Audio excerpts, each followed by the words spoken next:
right, happy Monday, everyone. I am sorry we are so late. We had a lot of issues to wrestle today. First, let me give a shout out to the State Department interns in the back of the room. Welcome. We are so happy to have you with us. And also just to remind everybody that it is International Human Rights Day. The Secretary has done a statement today, which you'll have, and as you know, she gave us a speech on human rights last week in Dublin. Let's go to what's on your minds after we turn off Arshad's phone there, or whatever the heck that is. It's my tape recorder, actually. Your tape recorder. I think it's our secretary's voice I was listening to there. Excellent. Should we all pause and listen to her voice, or shall we? I'm ready to proceed. All right. Let's. I only have one thing, and it's very brief. I just want to know if there's anything you can tell us about Bill Burns, Deputy Secretary Burns' meeting yesterday, and was it yesterday or Saturday? Over the weekend in Geneva with the Russians on Syria. Let's just go to Syria then. We did put out a few lines on the meeting between UN Special Envoy Brahimi, Deputy Secretary Bill Burns, and Russian Deputy Foreign Minister Bogdanov, hereafter known as the Triple B meeting. Just to say that, as the Secretary made clear after her meeting with Mr. Brahimi and Foreign Minister Lavrov last week in Dublin, we are committed to helping Special Envoy Brahimi see what he can do to support and advance a Syrian-led political transition process. So the two deputies met with Mr. Brahimi yesterday to hear his ideas and to declare our support for the process. I would say that that was a preliminary meeting. We expect there'll be more such meetings as Mr. Brahimi fleshes out his plan. I don't have any particular details to announce at this point, but we expect that he will be making efforts to work towards the kind of transition outlined in Geneva, particularly the democratic principles undergirding it. Well, was there any kind of an agreement reached on at least an outline, or did the bees just bumble? The bees had a chance to hear some preliminary ideas from Mr. Brahimi, but I think we're going to have to keep talking. When you said more such meetings, did you mean to say more such meetings at that level, yes. The Deputy Secretary? And any idea when that might be? I mean, you don't have that much time between now and Marrakesh, and presumably you're trying to get something done between now and then, n'est-ce pas? I think you should look at this process of Mr. Brahimi trying to work on implementing a transition as something that is running in parallel with the Marrakesh process, which, as you know, is where we'll have a meeting of the Friends of the Syrian People, and we'll have a chance to see the Syrian Opposition Council members. So the Marrakesh meeting is very much about the international community supporting the Syrian Opposition Council, hearing their views moving forward, and talking to them about how they see the transition moving forward, even as Special Envoy Brahimi works with them and works with other stakeholders in Syria to see if he can get a transition going. So the two things are two pieces of a multifaceted approach, but it's not a matter of having something to deliver to Marrakesh. The Russians aren't even coming to Marrakesh, correct? The Russians do not participate in the Friends of the Syrian People. They have been invited. They have chosen not to participate. Speaking of the Russians, Minister Lavrov sounds furious. He is saying that essentially a certain country, probably the United States, I would think, is trying to lead this down the road of Libya. And any type of statement about Assad leaving will not happen. Now, this would appear to be a non-starter. If he is saying nothing about any type of demand that Assad leave, and the United States has said that it totally believes that he has to leave, doesn't that mean that this is doomed?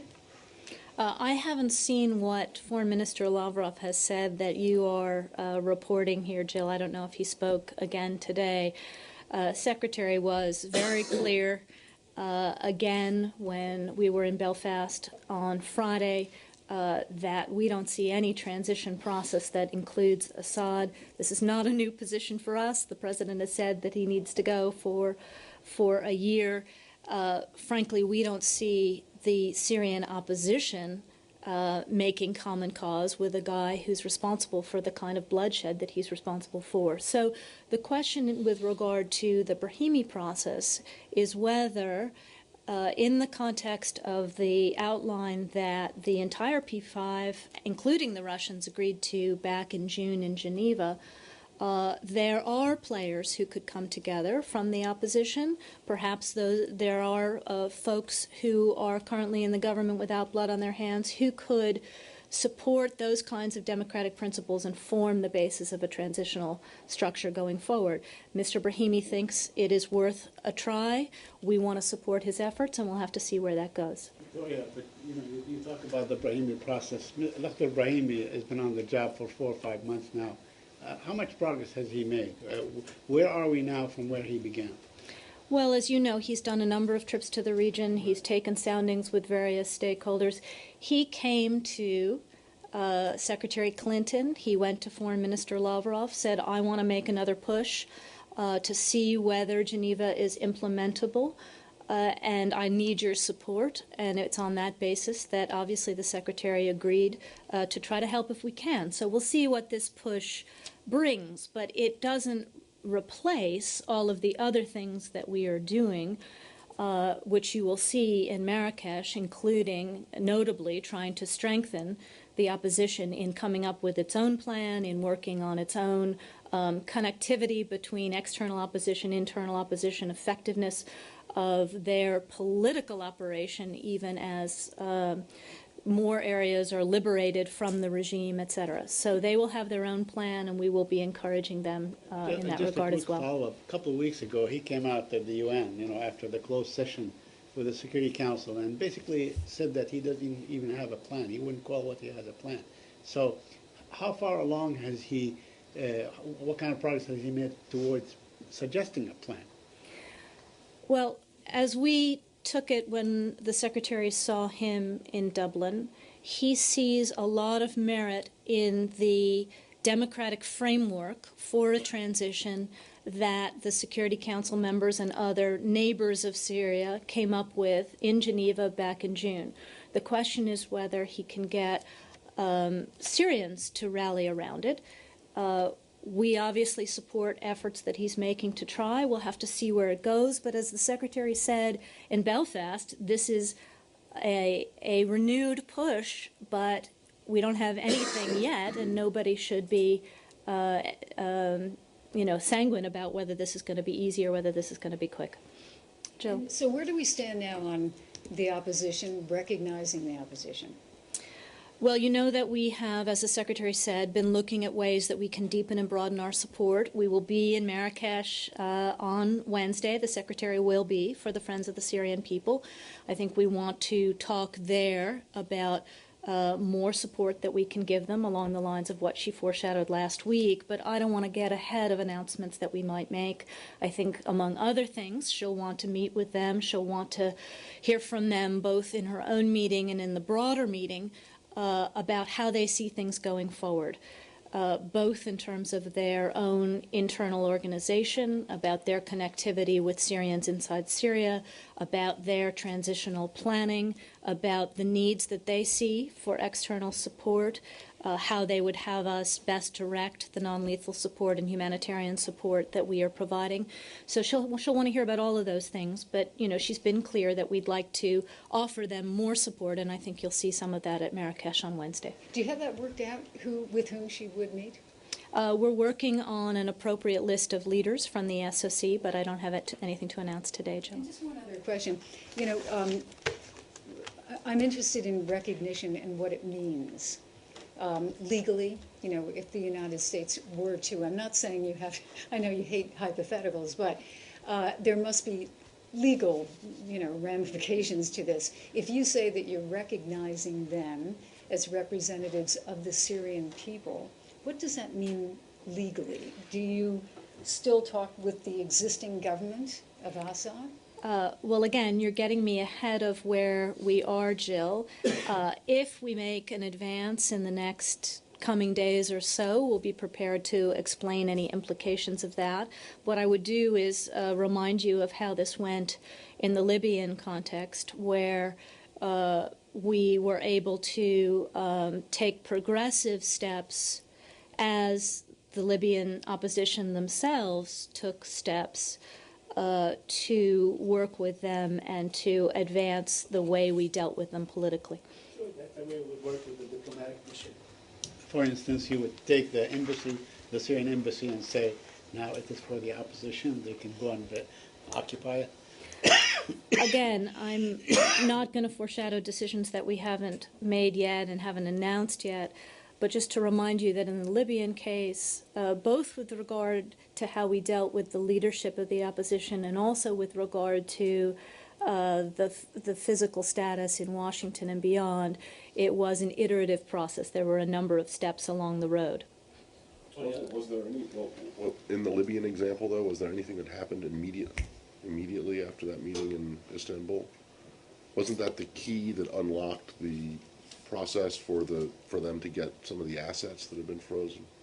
I can't recall exactly what happened when on Libya. We can go back and look at all of those things. There were different steps that needed to be taken in order to unlock the assets. In the Syrian case, obviously, we're not holding regime assets here, so that is not, doesn't pertain. So. Well, no, I know. That's why I'm asking about Yeah. Libya, not about Syria. But I mean, didn't you have to recognize them first before that process? There were steps that had to be taken. I can't remember at what stage in the process, as compared to where we are now in Syria, where that unlocked. We can go back and look at that, Matt.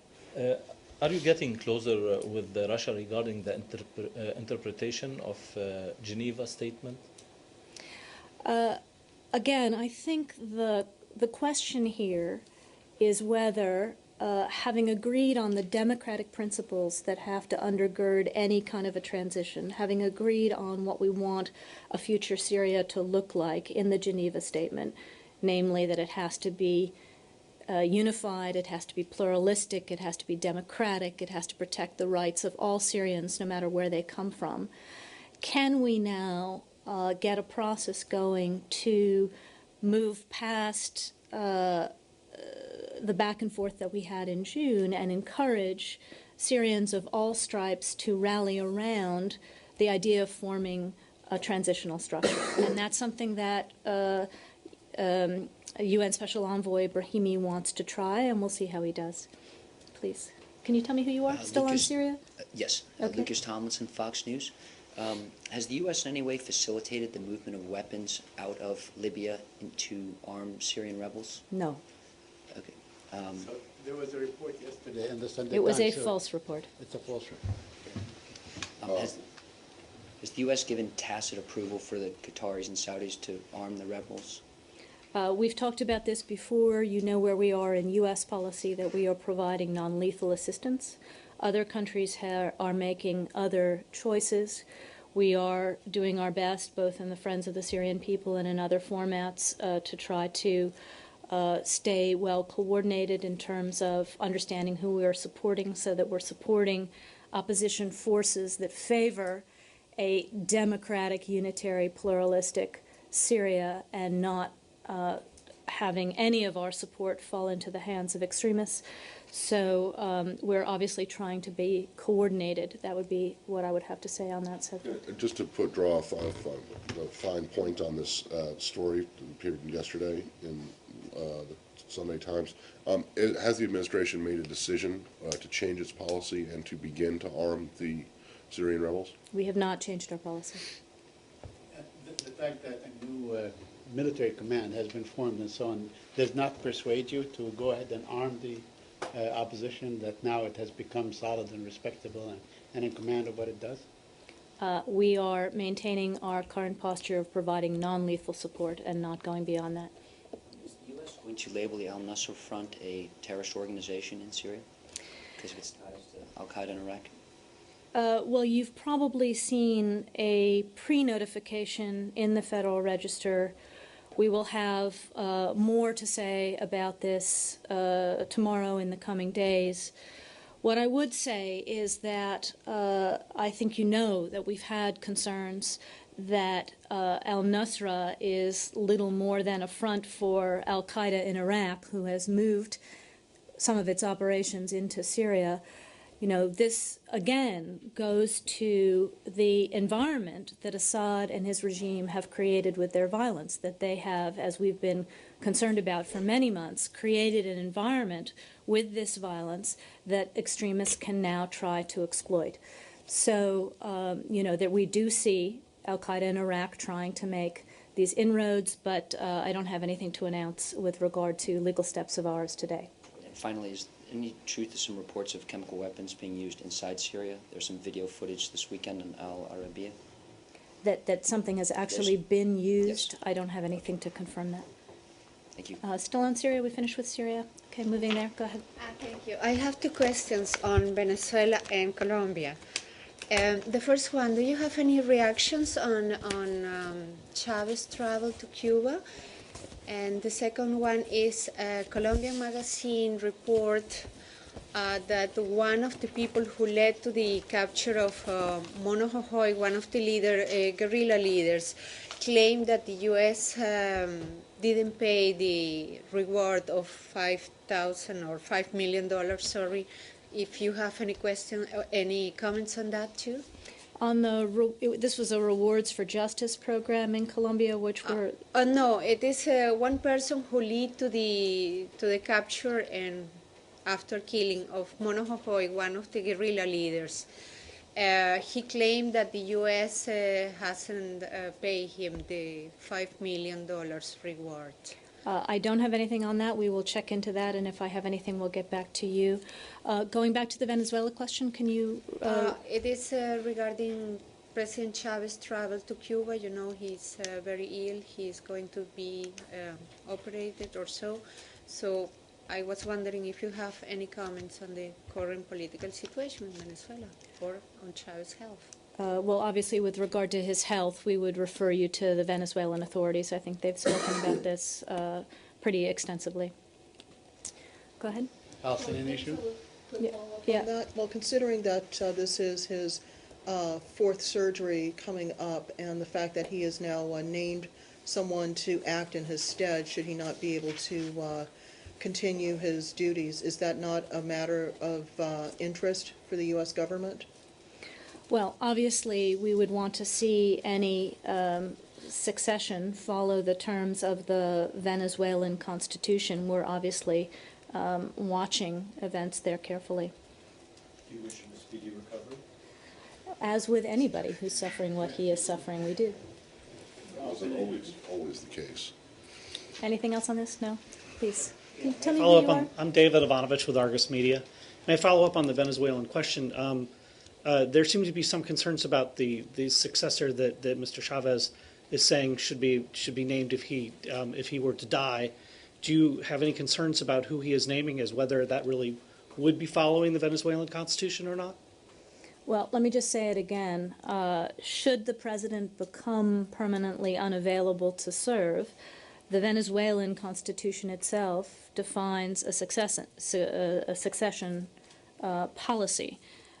Should an election become constitutionally necessary, the expectation in the hemisphere, including our expectation, and we assume the expectation of the Venezuelan people, would be that it be peaceful, that it be inclusive, that it be free and conducted on a level playing field, providing an opportunity for Venezuela to demonstrate its commitment to representative democracy. Can I just ask you, what is permanently unable to serve? What does that mean? Does that mean dead?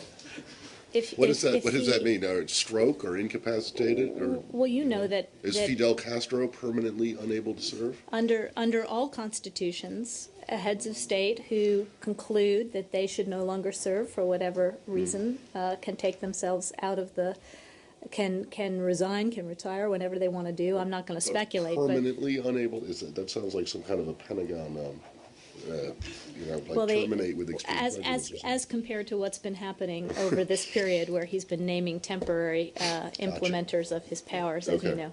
I have to follow up. Go ahead. Because Mr. Hammer said last week that the U.S. is willing to, more than ready to exchange ambassadors with Venezuela, and he would like to reassume the dialogue. So in the frame of all the situation with President Chavez, do you see any chance, or this is going to have any impact on U.S. Willingness to continue to foster dialogue with Venezuela? Well, I'm not going to speculate on hypothetical situations, as we try hard here not to do. We obviously want the best possible communications between our government and the Venezuelan government on all issues of mutual interest, including but not limited to counter-narcotics, counter-terrorism, rule of law, commerce, etc. But we don't currently have any plans to reestablish relations at the ambassadorial level with Caracas. Please. One more on Venezuela, please. You talked about, in a comment on a hypothetical situation, should it be necessary to have an election, you talked about the importance of it being conducted on a level playing field. Can you be a little more specific on whether you particularly, by that you specifically mean media access for all candidates to major media, which I think has been one of the big issues in Venezuela in terms of whether people actually have access to coverage by major media? Well, that would certainly be one litmus test of level playing field, as it is around the world, yeah. Okay, Saeed. Palestinian issue. Palestinian Authority President Mahmoud Abbas stated today that he, in fact, called for the resumption of direct negotiations with Israel from the point where they were last, and during the last negotiation session, and provided that all settlement activities be frozen for the time being. Do you support such a call, or is that you consider that to be conditional? As the President has said all the way along, as the Secretary has said, we are prepared to be full partners in supporting negotiations if and when the parties are ready to enter into direct negotiations. So it always takes two to tango, as we say. And we've also called for both sides to come to the table without preconditions. Do you consider it reasonable to call for resumption of negotiations from the point where they ended? Well, again, we support any scenario in which the parties can get back to direct talks, because it's going to be the only way to settle all of the long-standing issues between them. It's the only way to get to the two states living next to each other in peace that we all seek. Is a construction moratorium a good way to get them back to the table? Again, you know where we are on settlements, where we are on construction in Jerusalem. That hasn't changed. Mark spoke to this extensively last week. We want to avoid provocation by any side and get back to conditions for direct talks. Have you taken any measures since last week, or have you taken any steps to dissuade the Israelis from construction in the E1 area? We've been very clear in public and in private about how we feel about E1. Mark spoke to it last week. What about the tax transfer holdup? Has the U.S. done anything to try to help mediate that fallout from the UNGA vote? Well, as we said at the time of the UNGA vote, we were concerned that this would have consequences, would imperil the relationship between them. That said, we favor support for the Palestinian Authority, support from all quarters, because this goes directly to the issue of maintaining quality of life for the Palestinian people. One last thing on the money that is being held up. Have you done anything to make sure that it is released and properly delivered to the Palestinians? You're talking about on the U.S. side? Right. Yes, U.S. The U.S. money. We continue to work with Congress to make the case that continued U.S. support for the Palestinian people is in our national interest, is in the interest of the peace process. But again, there are a lot of views in the Congress, particularly in light of the move at the UN. Just on There's a quartet meeting in Brussels on Wednesday, envoy level. Do you expect anything substantial or significant to come out of this, or is this just kind of a stock-taking exercise and looking at how dismal the chances are to get the peace process started again? Well, I think it's been a while since David Hale has met with his quartet counterparts, so I think it's an opportunity to look at where we are and if and when we might be able to be in a position to get these parties back to the table, obviously in light of all of the factors. So it's, let's say that at this stage it is gardening, but it is important gardening. Gardening? You mean like weeding? No, it's nurturing of the soil. Nurturing of the soil. Are they planting any seeds? They're always trying to plant seeds, as you know. On Egypt, after the latest developments there, do you have any recommendations to President Morsi and the Egyptian people? Well, Michelle, I think you know that we have said all the way through here that we are deeply concerned about the ongoing situation in Egypt, that we are obviously seeing what you are seeing, that there are very strong opinions in Egypt about both the substance of the Constitution and the process to get there. So, but this is, these are Egyptian decisions to make, how to move forward. What we want to see is a process that can garner the respect and the support of the broadest number of Egyptians.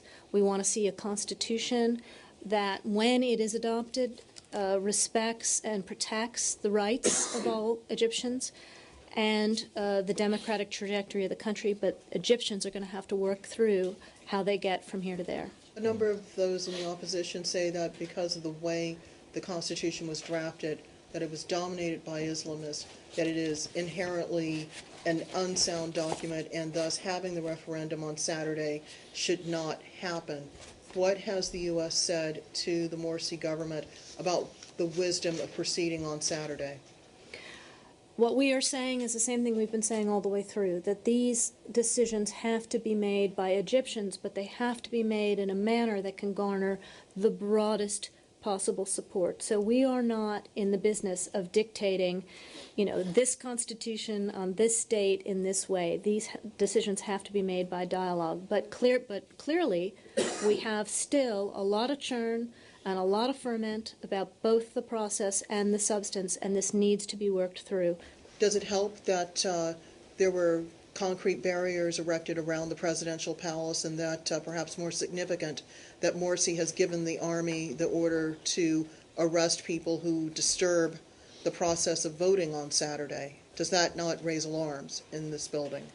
Well, on the question of stability and public order, our message here has also been consistent. We want to see those exercising their right of freedom of expression to do so peacefully, but we also want to see the Egyptian government and security forces respecting that freedom of peaceful expression and assembly and to exercise restraint.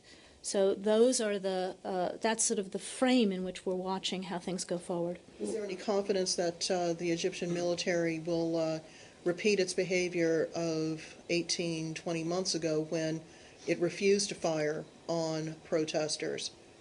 Basically they didn't want to take sides between Mubarak and the protesters. Well, again, we want to see those protesting do so peacefully, and we want to see those who are charged with maintaining security do so in a manner that respects the human rights, respects freedom of expression, and to do so with restraint. So those are the messages that we're giving. The flip side of that, the military said that they will ensure that the referendum goes on smoothly. Are you concerned that they might actually impose something akin to martial law? Again, the way this goes forward has to be worked out among Egyptians. But again, we want to see security forces respect the right of peaceful protest, exercise restraint, and of course, we don't want to see mistakes of the Mubarak era repeated. When you say peaceful protest, presumably you don't want to see people disrupting the polls, correct? We want to see. You don't want to see people interfering in the polls. We are obviously not calling for that. We're calling for No, no, peaceful expression of views. Right, but I think the question was, the original question was that Morsi says that he's given the military orders to arrest people who disrupt the polls. Are you concerned about that? And my question is, are you concerned about people disrupting the polls? And if they do disrupt the polls, shouldn't they be arrested? Again, this whole situation in Egypt is very much evolving, changing on a daily basis. Our concern is that Egyptians make the decisions going forward, and that the decisions be consensual, they be rooted in dialogue, and that they be peaceful on all sides, both on the side of those who are dissatisfied with the process and on the side of those charged with public security. So we all know what that looks like. It means exercising restraint on the government side, and it means exercising good judgment and nonviolence on the opposition side. Right, but I guess the question is whether... We're not going to get into the business of commenting on every back and forth here as they work through how they're going to get to this Constitution. We want to see it managed in a way that the end product is a Constitution that protects democracy, protects stability, and enforces and brings about a national consensus. You would not say that peaceful protest includes disrupting voting? We would not. All right. Sorry, could you tell us if anyone from this building met with Assam Larian, the deputy president of the Muslim Brotherhood, who's in town? Apparently he did not have any meetings here in the State Department. So what is he doing in town? You're not aware of what he's doing? I think he was here to attend a conference, but you ask him, Saeed. I frankly don't know. His question was whether anyone from this building met with him, not that whether he had meetings inside the building. So nobody from the building met with him, even if it was outside the building? They didn't go to the conference? What and I chat with have him is there? that we didn't see him. Thank you. Yeah. Anything else on this? Yeah. Yep. Assistant Secretary Bosner is in Bahrain, and Bahraini Crown Prince has called for a new dialogue with the opposition, and he thanked several states that helped Bahrain, but he didn't mention the United States. Do you have any reaction to that? Well, let me first confirm what you had, Michelle, that Assistant Secretary for Human Rights, Democracy, and Labor, Mike Posner, has just completed a trip to Bahrain. He issued a long statement, which is on the embassy's website if you want to see it. But to summarize, the United States welcomes the calls by His Royal Highness Crown Prince Salman bin Hamad Al Khalifa of Bahrain for dialogue, and we also acknowledge that Al-Wifaq has given a constructive response to that, as have other opposition groups, and have made clear their readiness to engage. As you know, we have been calling for some time for the relaunch of real dialogue among the stakeholders, and we urge all sides to take this opening now and use it, and we want to see some concrete steps towards building confidence among the groups on real reform going forward. Did you discuss when he thanked, when the Crown Prince thanked several states that helped Bahrain during its crisis, he didn't mention the U.S. Do you have anything on this? Well, we know the role that we have played with all stakeholders, trying to urge dialogue, trying to urge progress. So I don't think that that should be in any doubt one way or the other. Did you feel snubbed? And that's the way it was reported over the weekend, that this was a deliberate, calculated snub to the United States. Do you regard it as such? I think we, obviously, as evidenced by the good visit that Mike Posner had and where we are now, that our relationship and our ability to work well with Bahrainis of all kinds shouldn't be in question. Wait a minute. Was his visit good? I mean, he's publicly quoted as saying that the Bahrainis should prosecute people who are, behind violence, and he's been quite critical, Well, obviously, because this is part of what was in the BICI's set of recommendations that hasn't been implemented. I mean, among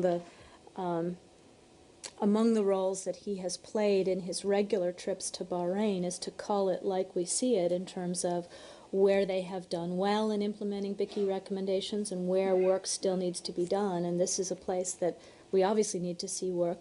But, one of the biggest obstacles to moving forward on any of it had been that the groups weren't talking to each other. So to have this renewed call for dialogue, which is welcomed on all sides, is a good step, and we hope it can open the way for more and complete, ultimately, implementation of the BICI recommendations. But why was it a good visit? I mean, did he have anything to do with the Crown Prince expressing a willingness to relaunch dialogue and to Al Wafaq's apparently positive signals toward that? Because I read his visit as very critical. Maybe I've misunderstood it, but I don't see how it's easy to characterize it as good when you guys, if I'm not mistaken, take the view that they haven't properly implemented the BICI recommendations for the most part. That many of the underlying issues between the Shia community and the authorities remain totally unresolved. And so I just don't understand why it's a good visit.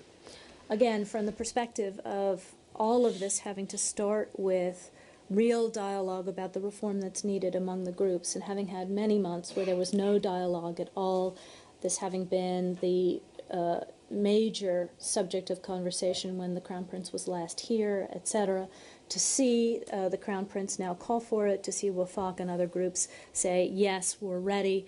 Our hope is that everybody will take advantage of this now. They'll be able to really talk to each other, including about how to implement this unfinished business from the BICI, including prosecutions. So the role that Assistant Secretary Posner has played in terms of the human rights dialogue that he's been having with Bahrain over the last 2+ years was key to the working through of the BICI recommendations in the first place, but also keeping a process going whereby we could get back to a real dialogue here today. So obviously the proof will be in what that dialogue produces, but to have this kind of movement is better than where we were a week ago. So This being Human Rights Day, do you think you have been treating the Bahraini government with kid gloves? In fact, all your allies, as far when it comes to human rights abuses in the area, like Saudi Arabia, like Qatar, and the other countries, giving them perhaps a pass? If you're concerned about that, read the statement that Assistant Secretary Posner released. As Arshad makes clear, there are no kid gloves involved in that statement. Please. Yeah. North Korea announced the postpone of their launching missile yesterday, and then but they're still trying to launch missile within this year. What are you going to do to stop North Korea? And also, did you have any direct dialogue with North Korea in these several days? Well, we remain concerned that this is just a delay and that the DPRK still plans to launch a missile or a satellite or something that would be in violation of its international obligations, that fundamentally their plans are unchanged. As we've said before, any North Korean launch using ballistic missile technology would be in direct violation of UN Security Council Resolutions 1718 and 1874. We again call on North Korea to refrain from a launch and to comply with its obligations. You remember that we have the UN Security Council presidential statement, which was adopted in April of this year, which strongly condemned their last launch and made clear that the Council was determined to take action if there is a further launch, and we stand by that. With regard to direct contact, I think you know that we have channels to do that as necessary, and we use them as necessary. And also, we got the statement press release last week about the dialogue with Chinese Minister of the International Issues, Wang Jiarui. He will be here until 12. So, and then, did you have already the meeting with him? You're talking about Wang Jiarui, the minister of the Chinese Communist Party Central Committee's International Department, and this comes up because of his frequent contacts with the North Koreans. Is that why it comes up now? Yeah. Our understanding is that he's visiting. He's in the United States now. He's going to meet with Deputy Secretary Burns tomorrow, and we obviously look forward to hearing what he has to say. I would say in this connection that Secretary Clinton has been in direct touch with Foreign Minister Yang about exchanging views and concerns about the DPRK's launch, planned launch, as she has with Foreign Minister Lavrov of Russia. Please. Why do you think North Korea is still planning to launch a missile? Do you have any reason to believe they haven't canceled it? As far as we can tell, this is simply a delay and that their plans are unchanged. The Secretary Clinton had the direct dialogue with Yang? Yes, Prime Minister, on Friday. Mr. Yang? While we were by on our way phone? home, yes. When did it happen? Friday. What did she talk about? They talked about the DPRK and our concern about the Yeah, launch. of course, but I'm sure she asked China to stop the North Korea. Well, you know how closely we work with China on these issues, so they compared notes about what we're seeing, and the question was what influence China could bring to bear on the DPRK to see reason and focus on the development of their country and the feeding of their people rather than on ballistic missile launches that are in violation of their international obligations. Did she talk about the additional sanction in the Security Council in UN? Well, she obviously talked about the need to implement the commitment that we had made to take action, as I said. Lalit? India. India's main opposition party, BJP, is today alleging that Walmart lobbied here in the US Congress for opening of India's multi-retail sector and also paid money to Indian officials in this regard. Do you know about these allegations, and what's the facts about that? Well, we've seen these press reports. Walmart itself has spoken to this directly. With regard to lobbying in the United States, I think you know that the Lobby Disclosure Act of 1995 and the Honest Leadership and Open Government Act of 2007 require lobbyists for any companies or other organizations to disclose their activities in a periodic report to the Congress. So the report that some of these allegations cite was a regularly required report for the U.S. government as part of our open government transparency and governance What about allegations of Walmart paying officials in India for the opening of the multiple? I'm not going to speak for Walmart, but just to tell you that they issued a press release and addressed these directly. But that's enough for you? There's not any, you're not aware of any investigation into the Foreign Corrupt Practices Act or anything like that? I mean, this is On the U.S.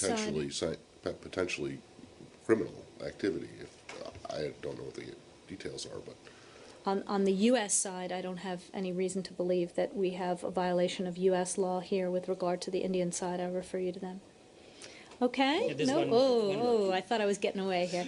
Still Lalit in the back. Sorry, on Matt, Afghanistan and Pakistan. Yeah. Over the weekend, there was sharp exchange of words between Afghanistan and Pakistan on the last week's suicide bomb attack against Afghanistan's spy chief. Afghanistan is now saying that ISI was behind this attack. Pakistan is saying it's not. Are you aware about the? Have Afghanistan and Pakistan approached you on this issue? Well, I think you know that the Turks are sponsoring a meeting in, I don't know if it's today or in the next couple of days, which will provide an opportunity for direct dialogue between President Karzai and Zardari. This, we think, is a good opportunity for them to talk directly about issues of concern rather than sort of doing it by public statement, because, as you know, we have long supported better dialogue between Afghanistan and Pakistan, particularly in support of Afghan-led reconciliation. So we hope that both sides avail themselves of this meeting that the Turks are offering to work through the issues. And do you have any reasons to believe the Afghanistan's statement that ISI was behind this suicide attack? We're not going to get into the middle of this one. We want them to talk it out directly. Please.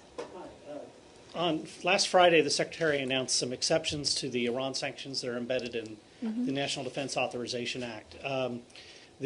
Turkey has been involved in natural gas trades with Iran that have resulted in billions of dollars in gold making its way to Tehran.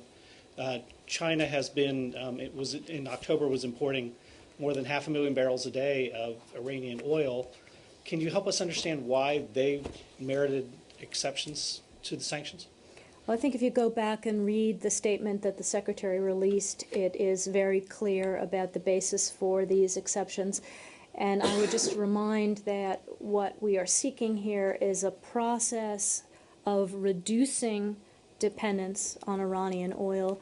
We obviously want to see as many countries as possible do what the European Union has done and get to zero, but we judge them on how they are reducing over time. Wait 1 second, though. I mean, the law doesn't say a process of reducing dependence. It says significant reductions.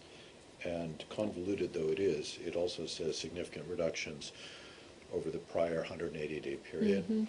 And I haven't seen the numbers, but I've seen reports about the numbers that suggest that Chinese imports actually may have gone up during some of the months. And therefore, I wonder why it is a significant reduction if it's gone up to some degree. Again, we look at the aggregate for the period, we look at the trend line, and there are obviously, the way these things go, sometimes spikes, but it evaluates the entire period. Lali? A follow-up question from question taken on Friday. When a terrorist organization or any organization is designated as a foreign terrorist outfit, or any individual is designated as a foreign terrorist, can he or she or that particular organization can open an account with Facebook or Google, because they are U.S. companies, and in the FTO, any U.S. organization, like citizens, are banned for having any interaction with them?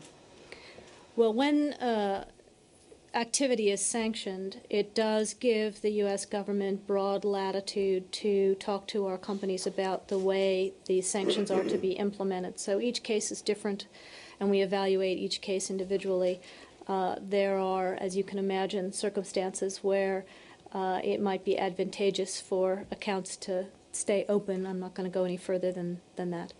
For instance, Tehreek-e-Taliban Pakistan last week opened an account on Facebook and is seeking applications from journalists as writers, videographers. Is that any violation of FTO? Is it okay with this? Again, I'm going to send you to the Department of Justice on that particular one.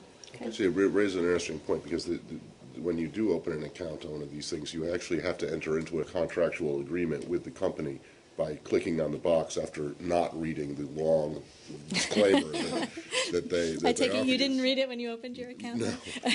Does anybody?